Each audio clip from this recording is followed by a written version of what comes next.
साथियों जय Bhim. Real news channel में आपका हार्दिक स्वागत है।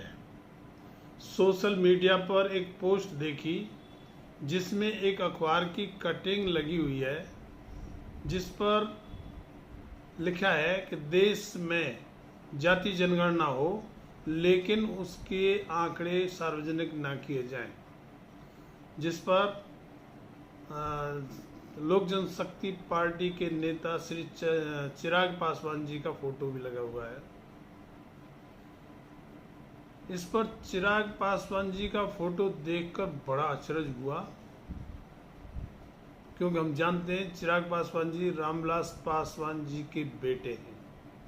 वो रामविलास पासवान जी जिन्होंने सारी जिंदगी बहुजन राजनीति की और बहुजनों के हक अधिकारों के लिए सारी जिंदगी लड़े।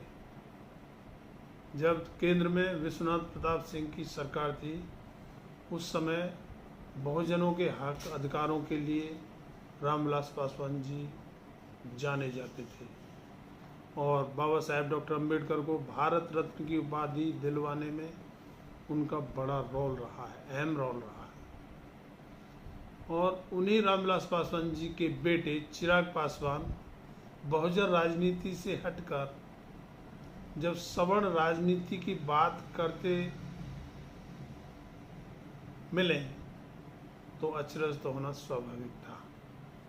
जिसके बारे में पड़ताल की गई तो पता चला कि रामविलास पासवान जी ने अपने जीवन में 2 शादियां की थी।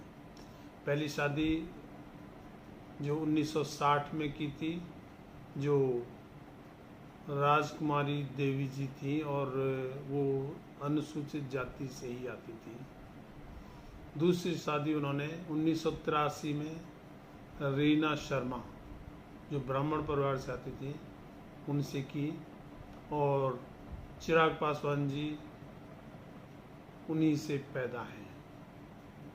तो जाहिर है, हालांकि पिताजी रामविलास पासवान हैं जो बहुजन नेता हैं, माताजी जो रीना शर्मा जी हैं जो ब्राह्मण परिवार से आती हैं, तो कहीं ना कहीं तो आइडियोलॉजी एक साइड में जानी ही थी।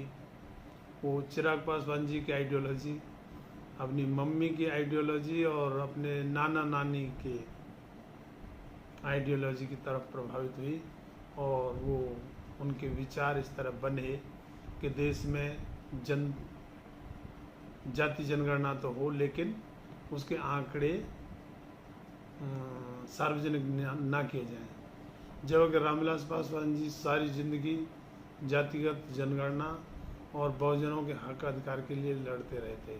और चिराग पासवान जी बहुजन नेता रामविलास पासवान जी की ही विरासत लिए हुए हैं, लेकिन आइडियोलॉजी अलग वो मानते हैं।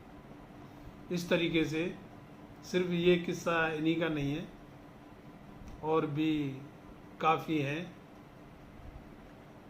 ये वीडियो बनाने का मतलब किसी को दुख पहुंचाना या किसी को हर्ट करना नहीं है, सिर्फ जानकारी और किस तरीके से बहुजन नेता या दलित नेता का ब्राह्मणीकरण, उनके वंश का ब्राह्मणीकरण होता है, वही देखना था।